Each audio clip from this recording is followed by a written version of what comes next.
নির্বাচন দিয়ে দেন। নির্বাচন দিলেও অ্যাটলিস্ট অন্য যে কোনো দল আসলে দেশ সুসংগঠিত হবে। আপনারা যেভাবে দেশ চালাচ্ছেন, ছাত্রদের রক্তের উপরে বেইমানি করছেন, তাহলে আমি বলবো যে এই আন্দোলন ব্যাহত ঘটানোর কোনো অধিকার আপনাদের নেই।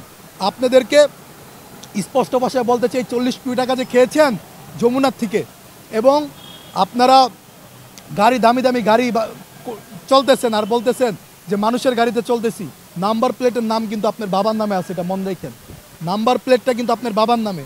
নিজের অ্যাকাউন্টে তো টাকা রাখেন না, বাবার অ্যাকাউন্টে টাকা রাখতেছেন, শ্বশুরের অ্যাকাউন্টে টাকা রাখতেছেন, শাশুড়ির অ্যাকাউন্টে টাকা রাখতেছেন। যেন গোয়েন্দা সংস্থা যদি আপনাদের ক্ষমতার পরে যদি জিজ্ঞেস করে এত টাকা কই থেকে আসলো, এই কারণে আপনারা কিন্তু নিজের অ্যাকাউন্টে টাকা রাখেন, এই তথ্য কিন্তু আমাদের কাছে আছে। সো আগেই বলবো যে সতর্ক হন, গুপ্ত হত্যার বিরুদ্ধে আপনারা অতি শীঘ্রই ব্যবস্থা নেন। আরেকটা যদি গুপ্ত হত্যা হয়, তাহলে আমরা সচিবালয় ঘেরাও করে কিভাবে আপনাদের নামাতে হয় সেই ব্যবস্থা করব। আপনারা কিন্তু বৈধ সরকার না, এটা মনে রাখেন। আপনাদেরকে আমরা বলছিলাম সরকারে গিয়া বসেন, কে বলছিল আপনাদেরকে? দেশের জনগণের থেকে জিজ্ঞেস করে নিছিলেন যে আমরা মিয়া ভার্সিটিতে পড়েন, উপদেষ্টা বৈশা গেছেন, এখন যা মন চায় তাই করতেছেন। যেখানে মন চায় দুর্নীতি করতেছেন, আহতরা চিকিৎসা পাচ্ছে না, নিহতরা 5 লাখ করে টাকা দিবেন, কয়েকটা ফ্যামিলিকে দিয়ে একটা ভিডিও বানাইছেন।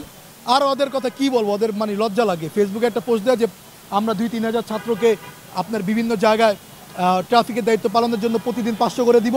কই ছাত্ররা আমাদেরকে দেখান তো, একটা ছাত্র আমাদেরকে দেখান যেখানে আপনারা স্টুডেন্ট একটা রাস্তায় ভিডিও করে দেখান যে এই রাস্তায় এই ছাত্র এই মুহূর্তে ডিউটি পালন করতেছে, একজন দেখান। দেখাতে পারবেন না। এ দায়ভার আপনাদের নিতে হবে, এবং আসিফ নজরুল, মুস্তফা সরোয়ার ফারুকি এইগুলোকে জুতা পেটা করে নামাতে হবে। এগুলো সব ভারতের এজেন্ট, এগুলো ভারতের হয়ে কাজ করছে। সাংবাদিক ইলিয়াস পিনাকি, আমি ইভেন দেশ ছেড়েছি 2023 সালের শেষের দিক দিয়ে। কী কারণে দেশ ছাড়তে হয়েছে? আওয়ামী লীগের বিরুদ্ধে কথা বলেছি আমি, সামান্য একটা আপনার সোশ্যাল মিডিয়া ভিডিও বানাই, এই কারণে আমার দেশ ছাড়তে হয়েছে। দেশ ছাড়তে বাধ্য করেছে আমাকে। রিমান্ডে আপনার মনে করেন মিন্টু রোডে নিয়ে শারীরিক মানসিক নির্যাতন করেছে। তো ওই জায়গাটা থেকে আপনারা দেখেন আসিফ নজরুলকে কি 1 মিনিটের জন্য নির্যাতন করা হয়েছে, একদিন জেল খেটেছে। সো এগুলো হচ্ছে আওয়ামী লীগ। এরকম আরও অনেক আছে, নাম বলবো না। অনেক এখন বড় বড় সংগঠনের নেতা, এই আওয়ামী লীগের প্রোডাক্ট কিন্তু এগুলো। এই যে দেশে যে গুপ্ত হত্যা হচ্ছে, আপনার গোয়েন্দা সংস্থার তথ্য কই? গোয়েন্দা সংস্থার তথ্য দেয় না কেন? তাদের কাছে কি কোনো তথ্য নাই? তাদের কাছে অ্যাবসলিউটলি তথ্য আছে। কোন জায়গায় কি হচ্ছে গোয়েন্দা সংস্থার কাছে তথ্য আছে। গত কিছুদিন আগে বিভিন্ন এলাকা থেকে আওয়ামী লীগের লোকজন নিয়ে এসে আপনি লোন দেওয়ার পরিকল্পনা করে দেশে হাঙ্গামা করার চেষ্টা করেছে। আগে তো সামান্য এই জায়গা থেকে এই জায়গা যদি আমরা হেঁটে যেতাম আন্দোলনের জন্য, গোয়েন্দা সংস্থার কাছে তথ্য যেত, 100-200 পুলিশ দাঁড়া থাকতো। শাহবাগে যে অবরোধ করলো, গোয়েন্দা সংস্থার কাছে তথ্য কই? গোয়েন্দা সংস্থার কাছে কিন্তু তথ্য নাই। এখনও বিভিন্ন জায়গায় আওয়ামী লীগের প্রোডাক্টগুলো বসে আছে।